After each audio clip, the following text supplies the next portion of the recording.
Now, we are essentially done discussing the bowel, and we'll spend some time learning about the liver before finishing with pancreatic pathology.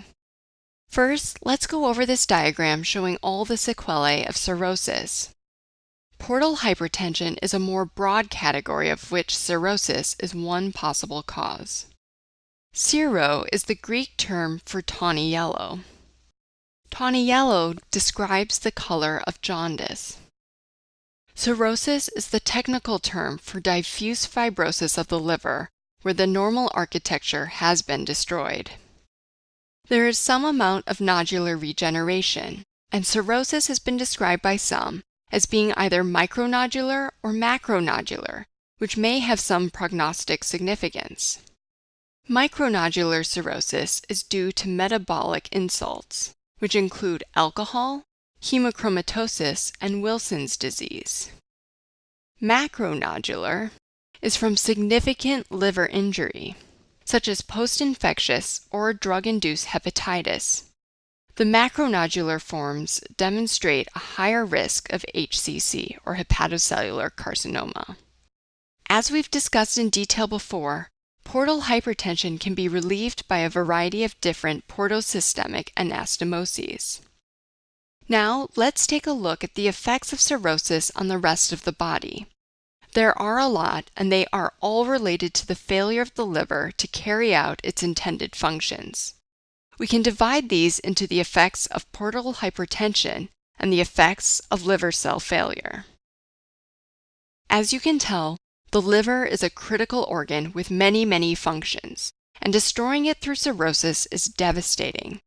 The first thing we mentioned was jaundice, which is how cirrhosis got its name. The buildup of bilirubin in the blood, which we also discussed earlier, gives the skin a tawny yellow color, which can be observed at its earliest stages in the eyes before changing of the skin color. Other skin manifestations include spider nevi and caput medusae.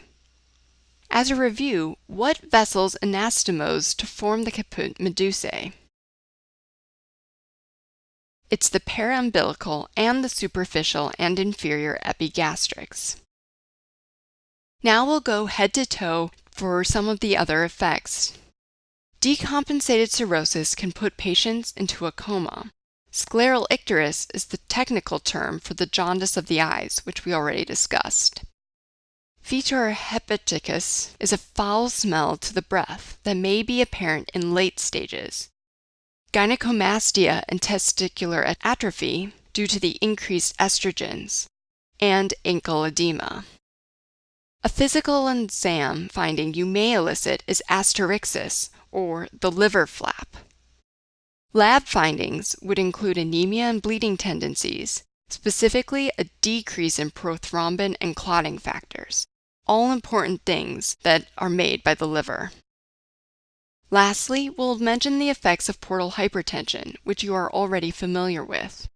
The mnemonic we used before was gut, butt, and kaput, and it still applies.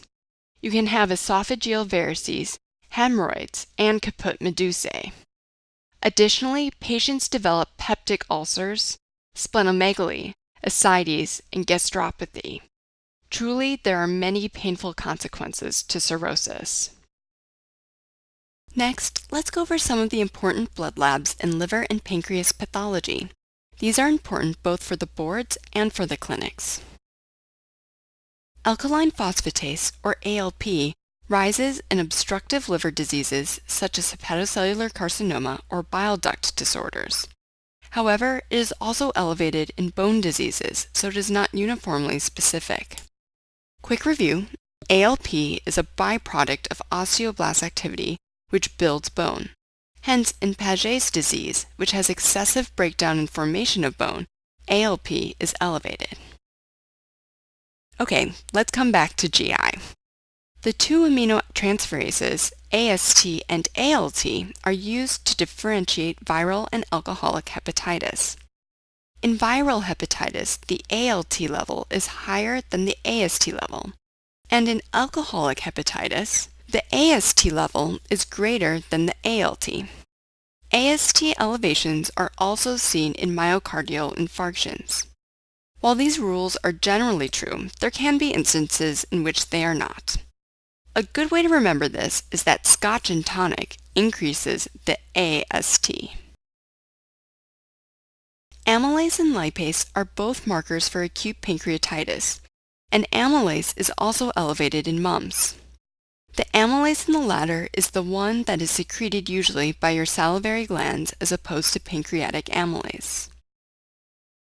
GGT, or gamma-glutamyl transpeptidase, is typically ordered to confirm heavy alcohol consumption, though it can be elevated in various conditions.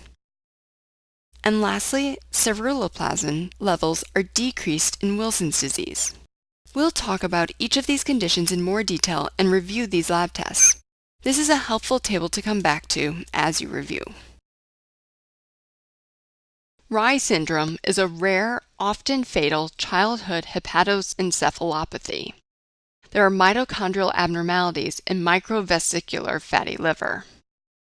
Here you can see the increased amounts of fat stored in the liver. Clinically, patients develop hypoglycemia as well as coma. It is associated with viral infections, particularly varicella zoster and influenza B, followed by treatment with salicylates. The aspirin metabolites reversibly inhibit a mitochondrial enzyme that is necessary for beta oxidation. Therefore, it is really important not to give children aspirin. The only time you would give children aspirin is in this case of Kawasaki disease, and here the benefits would outweigh the risks. Even moderate alcohol intake in the occasional social drinker can induce hepatic steatosis, which consists of a macrovesicular fatty change, which you can see here in these fat droplets. This is completely reversible. With sustained long-term consumption, though, patients can go on to develop alcoholic hepatitis. Liver biopsies will show swollen and necrotic hepatocytes, neutrophilic infiltration, and the distinctive Mallory bodies. Mallory bodies are eosinophilic inclusions in the cytoplasm of the hepatocytes, which you can see here. As we mentioned, the AST levels are higher than ALT levels. This is typically a ratio of over 1.5. The mnemonic that may help you with that is that you're toasted with alcoholic hepatitis. In severe cases of alcohol abuse, cirrhosis can unfortunately develop. At this stage, the damage is irreversible. The liver becomes irregular and shrunken, has micronodular regeneration, and there is a so-called hobnail appearance. Sclerosis develops around zone 3, which contains what? That's right, the central vein. Only when the liver pathology has progressed from hepatitis to cirrhosis do the patients start to develop the stigmata of liver disease, such as jaundice. Let's do another flash quiz. List 2 hematologic abnormalities that may result from liver cell failure in patients with cirrhosis. Well, this includes bleeding tendency and anemia. Let's go over this again to make sure we understand why. In cirrhosis, hepatocytes are damaged and can't do their proper jobs. One of the big jobs of the liver cells is to make coagulation factors. And without this ability, you get an increased bleeding tendency. Anemia is a little bit more complex. It can have multiple reasons. Specifically, anemia can result from hypersplenism, which is caused by portal hypertension. Anemia can also be caused by chronic GI bleeding, resulting from varices, folate deficiency, such as those in patients with alcoholism, and hemolysis. Let's go on now to discuss non-alcoholic fatty liver disease. Non-alcoholic fatty liver disease is exactly as the name implies. Fatty liver caused by non-alcohol mechanisms. It is instead a metabolic disease and is related to insulin resistance. The fatty deposits cause cellular ballooning and eventually necrosis. Damage to the liver may cause cirrhosis and HCC. Here, ALT is greater than AST. You can remember this by thinking of L for lipids. Hepatic encephalopathy is another consequence of liver failure, as we mentioned before. As a result of the cirrhosis and decreased hepatocyte function, toxic substances build up, such as ammonia. This then can cause confusion, asterixis, altered levels of consciousness, and coma. This can be triggered by things that increase ammonia production and/or decrease ammonia removal, as you would guess. Such things that increase ammonia are things such as dietary protein, GI bleeds, constipation, and infection. Decreased ammonia removal can be caused by renal failure, diuretics, and post-tips. Treatment includes lactulose, which helps draw out ammonia. Lactulose is metabolized by the colonic bacteria, which acidifies the colonic contents and favors the formation of non-absorbable ammonium. Treatments also include a low-protein diet and rifaximin to kill intestinal bacteria.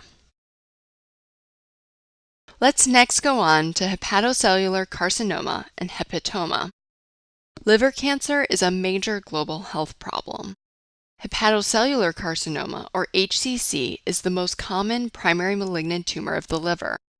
Some preceding insults include hepatitis B, hepatitis C, Wilson's disease, hemochromatosis, alpha-1 antitrypsin deficiency, alcoholic cirrhosis, and carcinogens such as aflatoxin from Aspergillus.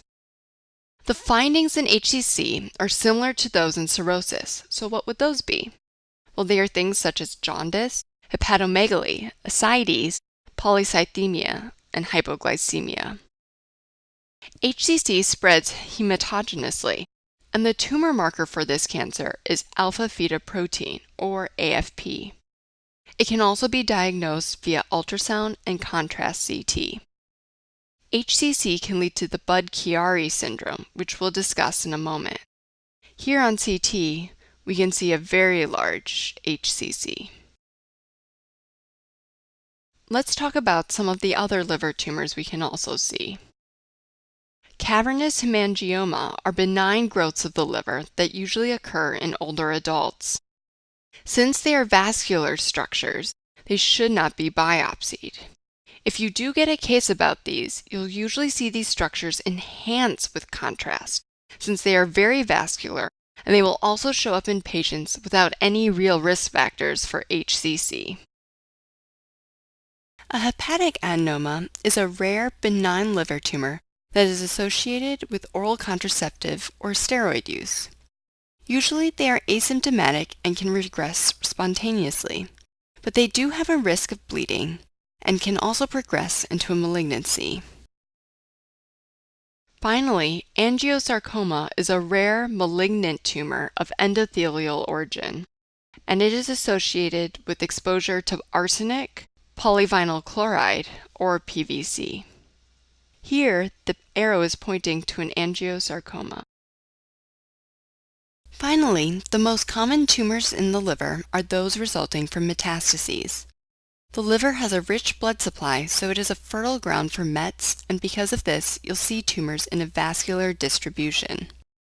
Primary tumors are from the GI tract, which accounts for about 50% of all liver metastases, as well as breast and lung cancer.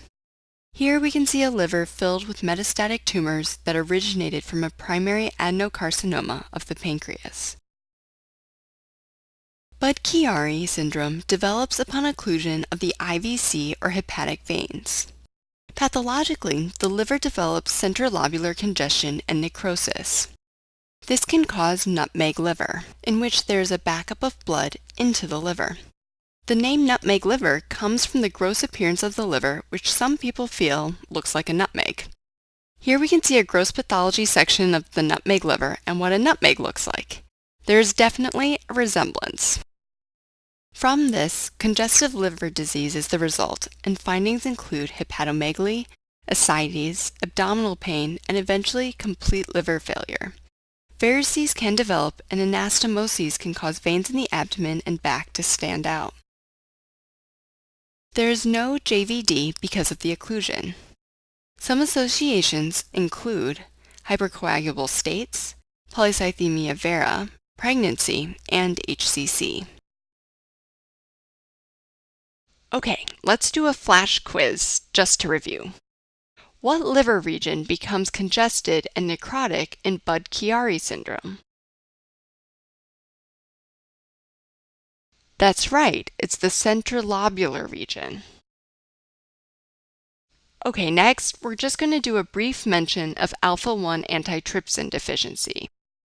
This is a co-dominant genetic disease.